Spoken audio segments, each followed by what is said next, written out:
Bonjour à tous, aujourd'hui dans cette vidéo je voudrais vous parler de mon expérience avec le fond de teint de chez Kjaer Weis, ça s'écrit comme ça, voilà Kjaer Weis, ça vient du danois, du nom de sa créatrice. C'est une marque qui vient des États-Unis, de New York, qui est soi-disant donc certifiée bio aux États-Unis. La certification bio américaine, ça vaut pas forcément la même chose que la nôtre, c'est pas les mêmes critères. Donc je sais pas par rapport aux critères, au cahier des charges français, sachant que moi je bloque depuis la France. En tout cas, c'est un produit qui fait partie, et une marque impliquée dans la démarche des produits de beauté et maquillage non toxiques. Donc il n'y a vraiment pas de composés indésirables dans la formule de la crème de teint, ni dans les autres produits d'ailleurs. C'est des ingrédients d'origine naturelle qui sont plutôt bons pour la peau, on va dire, si votre peau les tolère, bien sûr. Bon, on va en parler plus en détail. En tout cas, le produit, sa particularité, c'est qu'il est rechargeable. Donc il se présente dans ce boîtier métallique. Vous voyez ça pivote, voilà, on ouvre, clac, hop. Et dedans, c'est une recharge.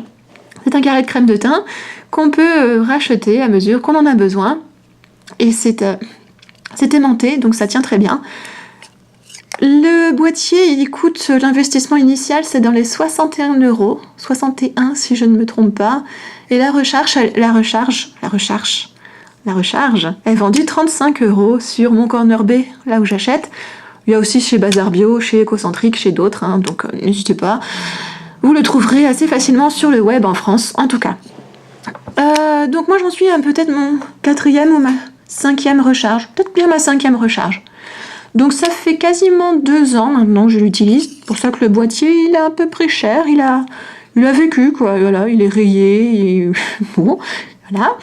Il est un peu sale d'ailleurs, oui, même très sale, parce que voilà, ça fait presque 2 ans qu'il m'accompagne dans mes voyages, qu'il est dans ma trousse de toilette avec tous mes autres produits. Donc voilà, d'où l'usure, mais en tout cas il est toujours aussi solide, donc il n'y a aucun souci avec ça. Donc oui, je disais 5e recharge, ouais, je pense que c'est la 5e. Faut savoir que moi je suis pas forcément très régulière dans mes utilisations de produits, donc je vais pas vous dire ça fait 2 ans que j'utilise, c'est pas vrai. Parce que j'ai des phases, moi j'alterne, alors je vais avoir des phases où je vais utiliser que de la poudre minérale comme fond de teint, puis encore après des périodes où je vais aller retourner chez un fond de teint Maybelline de grande surface, et je vais faire ça pendant 2 mois, puis après voilà, je vais rechanger, je vais prendre un fond de teint fluide, ensuite un fond de teint crème, ensuite un fond de teint poudre, enfin... Avec moi, ça, les choses changent, les choses varient. Mais voilà, j'ai suffisamment utilisé Kjaer Weis pour vous en parler. Je l'ai utilisé notamment sur des durées longues, on va dire, à peu près, peut-être 2 mois, 3 mois consécutifs. Et puis après, voilà, j'ai repris, bref, pour 1 mois. Enfin, bon, des durées, voilà, je veux dire, c'est pas juste anecdotique, c'est que je l'ai vraiment utilisé, testé à fond. Et notamment, j'ai utilisé plusieurs façons de l'appliquer. Alors, il faut savoir que c'est un fond de teint, une crème de teint très couvrante.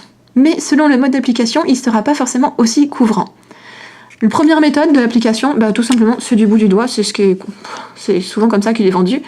On réchauffe la crème de teint avec le bout du doigt, et puis hop, on frotte, pas trop, on appuie doucement. Voilà, on répartit bien la matière. Bon, moi personnellement, je n'aime pas du tout faire comme ça. Parce que quand je fais, déjà j'ai la peau sensible, j'ai la peau réactive, si je la touche elle a tendance à rougir, elle est pas contente quoi. Et en plus, comme la texture globalement elle est assez sèche, même si on la réchauffe, en la frottant, etc., et je trouve que ça tire sur la peau de mon visage, et ça j'aime pas du tout, j'aime pas qu'on tire sur la peau de mon visage. Et parce que voilà, j'ai bientôt 35 ans, j'ai des petites ridules, j'ai voilà des petites marques un peu que je suis plus toute jeune quoi, tout simplement. Et donc je n'ai pas envie de tirer sur ma peau parce que j'ai peur que ça la fasse vieillir un peu trop prématurément. Voilà. Bon, envie de rester jeune un peu plus longtemps quoi. Donc je garde pas la technique du doigt, mais je sais qu'elle est utilisée par pas mal de gens. Ensuite, je vais commencer par la couvrance la plus totale, tiens. Alors, pour avoir la plus belle découvrance, le plus beau rendu, c'est le Beauty Blender. Il y a un poil de chat dessus. Bon, imaginez qu'il n'y a pas de poil de chat. Voilà, je m'en suis pas servi depuis longtemps, vous inquiétez pas. Je le laverai s'il y avait besoin de m'en servir. Beauty Blender humidifié, là il est tout sec parce qu'il sort de ma trousse de toilette. Voilà. Voilà, on prélève, on applique sur le visage, on répartit bien la matière. Ça fait un rendu absolument magnifique. Ça donne une mine, mais d'enfer, génial. Vraiment un teint plein de santé. Enfin, vraiment magnifique. Magnifique. Si je le fais très rarement, voilà, parce que tout simplement c'est une méthode, je trouve qu'elle consomme beaucoup trop de matière et je trouve, voilà, je préfère économiser un peu plus parce que franchement, si vous utilisez au Beauty Blender tous les jours, tous les matins, quand vous préparez, le petit pot de crème là, il va vous durer 3 semaines à tout casser. Hein. Enfin, 3 semaines, ouais, à 35 €, 3 semaines, c'est un peu chéro pour moi, vous voyez, donc bon, c'est enfin, le rendu, un poil de chat, le rendu est magnifique. Mais je vous le conseille plutôt pour un événement particulier, si vous êtes un peu comme moi, vous voulez pas investir trop, bah voilà, vous avez une soirée importante, vous avez un rendez-vous amoureux, vous avez un événement auquel vous allez, bah vous pouvez vous faire magnifique avec cette méthode-là, franchement, ce sera impeccable, ce sera glowy, ce sera beau, c'est pas matifiant, donc ça donne une mine satinée géniale. Mais voilà, à réserver à des occasions particulières au Beauty Blender.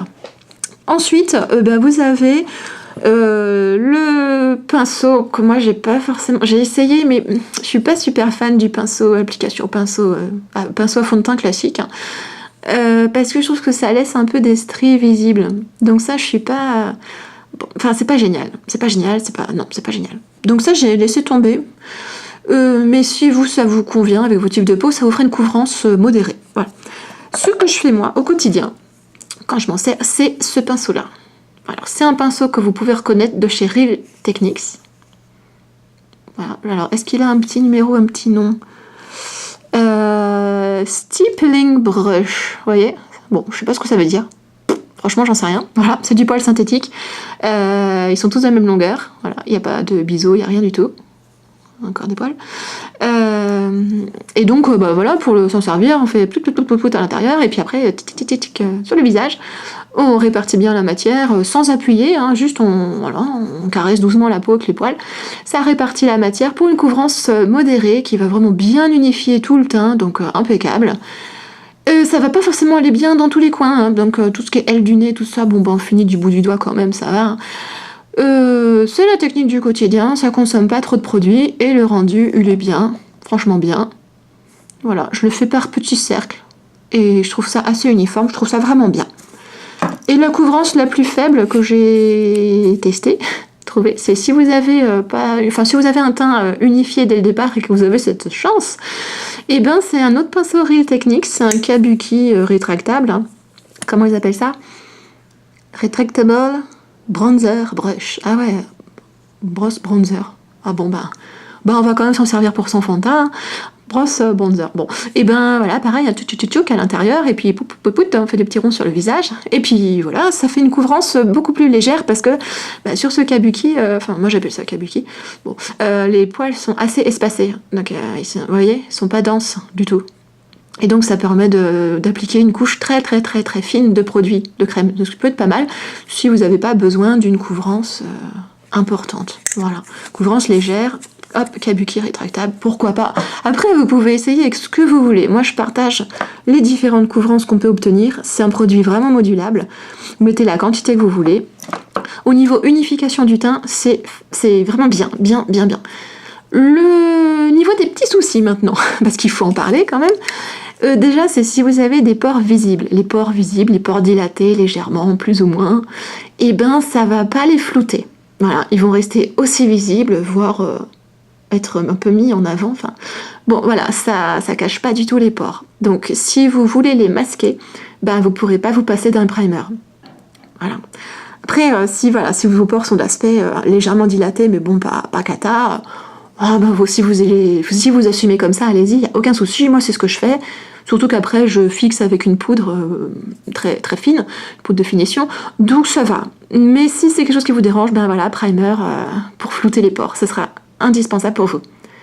Autre chose, ça peut marquer les zones de sécheresse. Si vous avez des zones sèches, je sais pas, sur les joues, sur le front, ça peut faire ressortir la petite peau sèche. Bon, à savoir. Donc toujours, de toute façon, bien hydrater la peau, mais vraiment miser sur l'hydratation, miser sur le sérum. Vraiment, nourrissez bien votre peau avant, parce que la texture, vraiment un petit côté sec quand même. Autre chose, alors moi, peau sèche sur les joues, donc ça marque un tout petit peu, c'est pas dément, ça va, franchement ça va. Par contre j'ai la peau grasse sur le front en ce moment surtout, et là j'ai remarqué vraiment à peine au milieu de la journée, mais à peine, on va dire au bout de 4 heures de pose de fond de teint, c'est pas grand chose, j'avais déjà la peau du front qui brillait, mais vraiment huileuse. Et ouais, ça c'est pas cool. Ça me faisait pas ça avant, voilà, donc je pense que c'est l'état de ma peau en ce moment qui veut ça.